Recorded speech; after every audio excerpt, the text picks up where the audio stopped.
Long before Columbus crossed the Atlantic, the Americas were not silent or empty lands waiting to be discovered. They were home to millions of people, empires, kingdoms, and city-states who had built vast networks of trade, science, religion, and art. From the icy plains of Alaska to the jungles of the Amazon, every corner of the continent echoed with life and ingenuity. This is the story of those who lived before the conquest, the lost civilizations of pre-Columbian America. When Columbus arrived in 1492, the Americas were home to an estimated 60 to 100 million people. In North America, powerful nations like the Mississippians built monumental earthworks and bustling trade cities such as Cahokia, rivaling the great urban centers of medieval Europe. In Mesoamerica, civilizations like the Olmecs, Mayans, and Aztecs constructed astronomical observatories, developed calendars, and erected temples that reached for the heavens. Farther south, the Incas ruled an empire that stretched across the Andes Mountains, a civilization of breathtaking organization, engineering, and unity. These societies were not primitive tribes. They were the result of thousands of years of evolution. Their histories were long, their cultures rich, and their knowledge deep. Humanity's journey to the Americas began during the last ice age, about 20,000 years ago. Glaciers connected Asia and North America through a frozen bridge known as Beringia. Hunters from Siberia followed herds of mammoths and reindeer across this passage, unknowingly stepping into a new world. Over millennia, these early people adapted to every environment: forests, deserts, mountains, and jungles, giving rise to hundreds of distinct cultures. By 10,000 BCE, humans had already reached the tip of South America. These first settlers were not only survivors, they were inventors. They domesticated corn, beans, potatoes, and cacao, crops that would later change the world. Around 1500 BCE, the first major civilization emerged in Mesoamerica, the Olmecs. They built ceremonial centers, developed religious iconography, and carved colossal heads from stone. Their influence would later inspire every great culture that followed. In the Andean region, cultures like Caral and Chavin laid the foundation for the future Incan Empire. They constructed pyramids, irrigation systems, and complex urban centers thousands of years before the rise of Rome or Athens. The Americas were not waiting for civilization. They had already created it.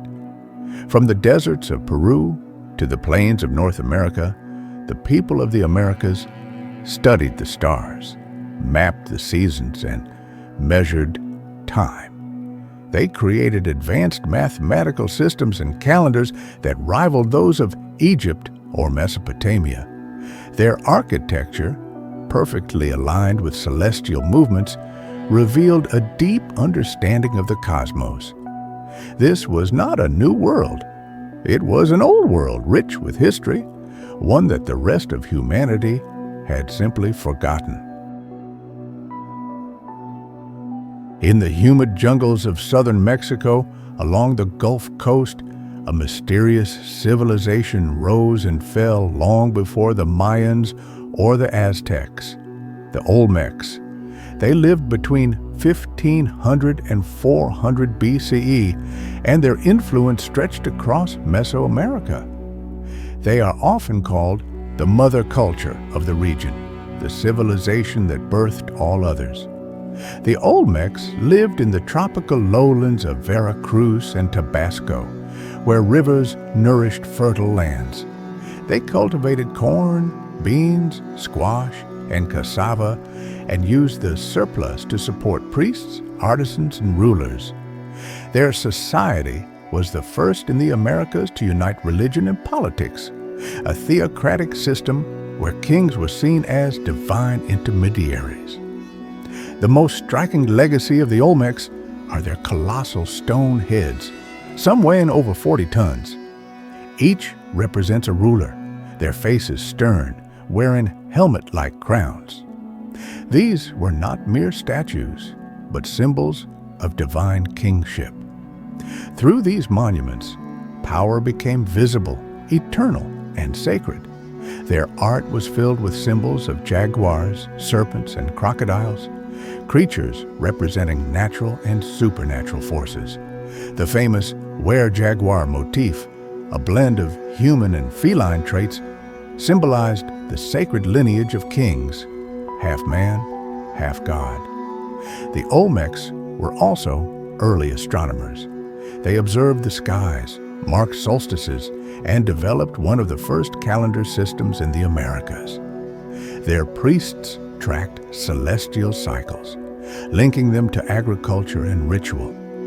The 260-day sacred calendar, later perfected by the Mayans, likely originated here. Some Olmec symbols carved into stone may even represent the earliest form of writing in the Western Hemisphere. Olmec culture spread through trade. Jade, obsidian, shells, and rubber moved along ancient routes. Their art and symbols appeared hundreds of miles away in lands they never ruled. They built the template for the future, ceremonial centers, pyramids, and a cosmic order that shaped Mesoamerican thought for centuries. Around 400 BCE, the Olmec cities were suddenly abandoned. Floods, shifting rivers, or internal conflicts may have destroyed their world, but their spirit lived on in the temples of the Mayans, the myths of the Aztecs, and the art of the entire region. The Olmecs disappeared, but their shadow never left. The golden age of the Maya.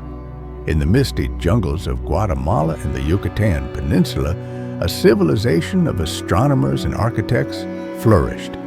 The Maya.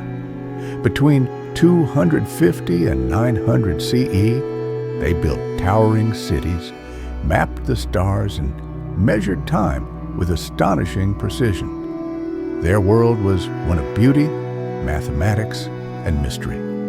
Maya cities like Tikal, Palenque, and Copan rose from the forest like stone mountains. Each city had pyramids, temples, and palaces aligned with celestial movements. The Maya were not a single empire, but a network of city-states, each ruled by divine kings and priestly elites. The Maya developed one of the most accurate calendars in human history.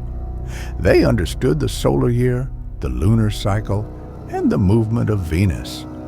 Their long count calendar could track time across thousands of years, far beyond any European system of the era. Their writing, carved on stelae and painted on codices, preserved their history, myths, and astronomy. The Maya were not lost. Their words still speak to us, though only fragments survive. The Maya saw the universe as a living, breathing structure, a sacred tree connecting the heavens, earth, and underworld. Blood sacrifices and ritual offerings maintained the balance between these realms. For them, time itself was divine, each day born with its own spirit and destiny. Around 900 CE, the great Maya cities were abandoned. Climate change, warfare, and political turmoil tore their world apart. Yet the Maya people never vanished. Their descendants still live in the highlands of Guatemala and southern Mexico, speaking ancient tongues and keeping the old traditions alive. The Maya left behind not ruins, but a living memory. In the Valley of Mexico, a wandering tribe built one of the most powerful empires in the Americas, the Aztecs, or Mexica. By the early 1500s, they ruled millions from their dazzling capital, Tenochtitlan, a city of canals, temples, and gold. According to legend, The Aztecs were guided by their god Huitzilopochtli, who promised them a homeland where an eagle would perch on a cactus, devouring a serpent. They found that vision on Lake Texcoco, and there they built Tenochtitlan, today's Mexico City. With its floating gardens, causeways, and towering pyramids, it was one of the largest cities on Earth. Spanish conquerors would later call it Venice of the New World. The Aztecs believed the sun needed blood to rise each morning. Human sacrifice, though horrific to outsiders, was central to their cosmic order. Each offering was a renewal of life, a promise that the universe would endure another day. War was sacred, and expansion a divine duty. Their empire stretched across central Mexico, demanding tribute from countless vassal states. But this greatness also sowed its destruction. When Hernán Cortés arrived in 1519, many enemies of the Aztecs allied with him. The empire, held together by fear, crumbled from within. In 1521, after a brutal siege, Tenochtitlan fell. The world of the sun was extinguished, its light consumed by conquest. The children of the sun, the Inca Empire. Far to the south, in the heart of the Andes, rose another mighty civilization, the Inca Empire. It was the largest empire ever built in the Americas, stretching from Ecuador to Chile. They called their realm Tawantinsuyu, the land of 4 quarters. The Incas turned the impossible geography of the Andes into an empire. They built terraced farms, suspension bridges, and stone cities that still defy time, like Machu Picchu, the jewel of their civilization. Their capital, Cusco, was the center of the world, a sacred city aligned with the stars. From here, roads extended over 40,000 kilometers, connecting distant provinces through an astonishing network. Without writing, the Incas used quipu, cords with knots, to record numbers, trade, and administration. Their society was organized with precision. Each family worked for the community, the state, and the gods. They built storehouses, redistributed food, and ensured no one starved. The Inca ruler, the Sapa Inca, was seen as the son of the sun. Their main deity, Inti, symbolized warmth, life, and power. Festivals, music, and processions filled the calendar, every moment a prayer to the cosmos. When Francisco Pizarro arrived in 1532, civil war had already divided the Inca world. Pizarro captured the emperor Atahualpa, demanded gold, and killed him anyway. In less than a decade, the greatest empire of South America was no more. Yet the spirit of the Andes never died. To this day, Quechua songs still speak of the lost empire, the children of the sun who await their return, the coming of Columbus and the silent collapse. For millennia, the Americas flourished in isolation. But in 1492, 2 worlds collided. The discovery. When Christopher Columbus set sail across the Atlantic, he sought Asia. Instead, he found a land unknown to his people, a continent already old, already alive. He named its people Indians, believing he had reached the East. In truth, he had stumbled upon an entire hemisphere with its own histories, gods, and empires. First contact. At first, the meeting seemed peaceful. Some saw the strangers as gods foretold by prophecy. Among the Aztecs, many believed the pale-faced newcomers were the return of Quetzalcoatl, the feathered serpent. But this misunderstanding soon turned to tragedy, conquest, and disease. Steel, gunpowder, and horses gave the Europeans terrible power, but their most lethal weapon was invisible: disease. Smallpox, measles, and influenza swept through the continent like fire. Within a century, up to 90% of the native population was gone. Villages fell silent. Empires turned to dust. Faith and assimilation. The conquerors brought their religion. Temples were torn down, and churches rose in their place. Yet the old gods did not truly vanish. They merely changed form. The sun became a saint. The Earth Mother became the Virgin. The old faith lived on, hidden behind Christian symbols. The silent collapse. By the 1600s, the ancient civilizations of the Americas had all but vanished. The cities of the Maya, Aztecs, and Inca lay buried under jungle and stone. But their legacy endured, in language, in ritual, in blood. Their descendants walk the same lands today, keeping the flame of memory alive. Epilogue, the whisper of the ancients. The story of pre-Columbian America is not one of extinction, but of endurance. These civilizations rose, fell, and transformed, yet their spirit remains.